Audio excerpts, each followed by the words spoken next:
I'm sitting here waiting to do the paperwork so I can collect my new baby. I'm very excited because it's one of those that I can take it to skiing resorts. It's a four-wheel drive and very powerful as well. So I think it should be good fun. There's so many nice cars here. I'll show you a quick one.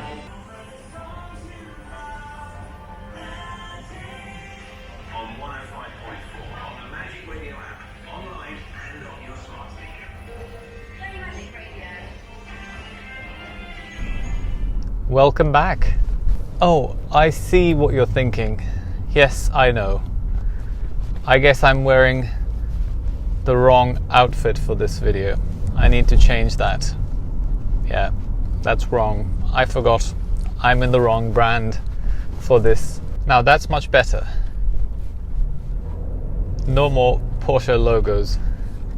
So, as you can see and probably guess by the interior of this car, you know what I've bought. Now, comes the question, why did I buy this particular car?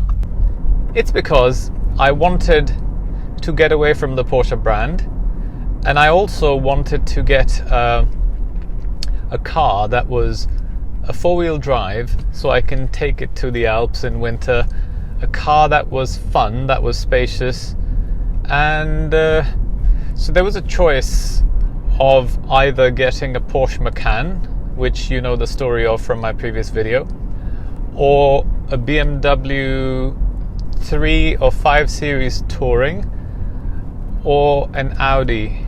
And the four-wheel drive system in the Audi wins. I test drove a couple of M Series BMWs. The interior looks very dated. The tech is very dated, and I don't know, I just don't like the look of the BMWs as much as I like the look of the Audis.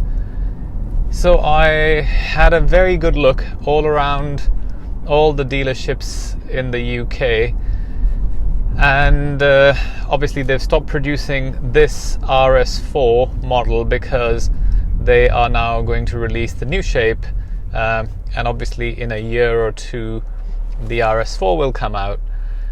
So when they do the last production run of the any model within their range, they will, just like Porsche do, they'll create the GTSs and black editions and all that. So Audi do the same thing, where they create a sport edition and black edition and all those, where you don't have a choice of what accessories you can get with the car or options, and so you're kind of stuck with getting a box standard whatever they offer. And after looking at several cars, I had very quickly figured out that the stuff that I wanted in my car wasn't available in the sport edition of the RS4. So that made things even harder, because I had to then look at all the existing stock, of which I think there were 10 in the country, that would have all the things that I wanted. So I wanted a panoramic sunroof. That was a must. It had to have the adaptive cruise control. So those two things were a must. And that narrowed it down to 2 cars. One was blue and one was red. And I honestly initially was going to buy the blue car, but then when I saw them side by side, I realized that the red car looks so much better and much more sporty than the blue one.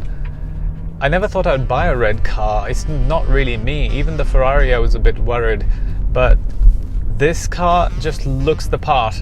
All the silver colored work, I don't know what to call it, because it's not aluminium, it's plastic panels outside the car which are silver, and I really liked that combination with the red car. I'll run through the few options that I love in this car. I mean, this is fully loaded to the hilt. It has everything, and it had very, very low miles, one previous owner, and I just thought, well, there's no point worrying about it because it comes with a 2-year Audi warranty and it's as good as new. It's only a year old, actually maybe less than that, I don't know. So I went ahead and bought this. I actually bought it before I sold the 911, which is now gone. This car has 20 brake horsepower more than the 911. 911 was 430, this is 450. 0 to 60, 4.1 seconds. The 911 was 4.3. I mean, if you shave off those few seconds, that makes all the difference in this world, you know. It really differentiates, and my brain is like a supercomputer, so I can measure the microsecond differences that they mention when they're selling cars. I mean, no one even knows if there's a difference of 2 seconds between two cars. In a normal drive, you have no idea unless you're doing a drag race and timing it. So it's completely pointless. The main thing was that this car is very powerful, so I won't feel like I'm driving a sluggish dog. And it is very comfortable. You can put it into sport mode, which is called dynamic in this brand. Makes the car stiffer and even more sporty. So far I've been driving it in comfort mode because for me that's perfect for London and all the roads that I was complaining about. I think it was the 911 that made me feel the roads were really, really shit. They're shit, but they're not as bad as I felt. I mean, now I don't feel exhausted and tired, because when you're in a very tight suspension car and you're driving around on bumpy roads, your muscles compensate for the bumpy road and they tighten up. So overall, in the long run, you feel tired after driving that car. This is like floating. Maybe it has air suspension, I don't know, because it feels very, very soft and it bounces. So this has that Audi virtual cockpit, which initially I was a bit worried about. I had that in my Range Rover because it had a digital display as well, but this actually is quite good. In a few days I got used to it and it works really well.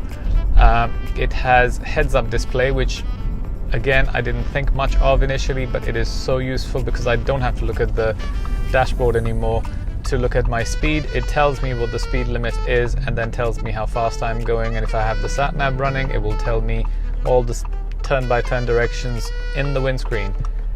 And it has a camera fitted up here that reads all the traffic signs, so as the speed limit changes, it automatically tells you. So the cruise control is also linked to this camera, so as you're going through various speed limits, it will slow down and speed up based on the various speed limits. It has one of those auto sense features. If it senses while you're reversing or going forward that someone's jumped in front of you, it will automatically brake, which is really, really cool.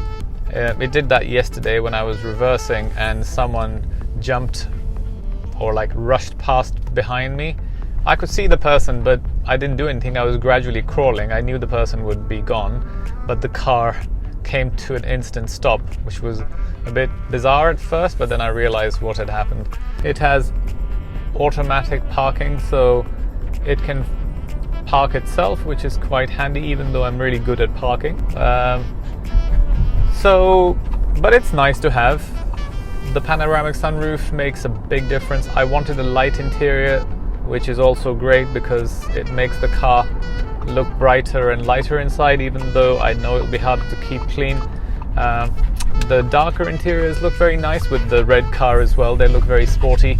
So the car has this really awesome, cool feature, which when you come back from doing your shopping and you want to put stuff in the boot, you don't have to take your key out. If both your hands are full, you just put your foot under the car and it opens the boot for you. And same thing if you're lifting something heavy and you want to take it out, you can just take the stuff out of the boot and then stick your foot under the car, and it will close the boot and lock the car for you, which is quite handy. Little things that they've considered. Aircon, very good. It has Apple CarPlay. It is connected to the Audi Connect network, which gives you sat nav updates, other updates, weather, traffic, all kinds of information. It has a digital SIM card in it, an eSIM, I think it's called. So it's constantly connected, and I have an app which allows me to control various things in the car. I can send my destination of where I'm going to the car before even getting to the car, and when I get there the sat nav is ready and prepared to drive off. You can lock and unlock the car from your app. It's so many cool features, which is nice to have, and I think that perhaps in the new Porsches they might have introduced those. I think they did, because when I had the Boxster 718 it had all those remote control features as well, but I think they're a bit more in this than the other one, than the Porsches. What else do I have in here? The sound system is Bang & Olufsen, which in the Aston Martin, the Bang & Olufsen was a real Bang & Olufsen.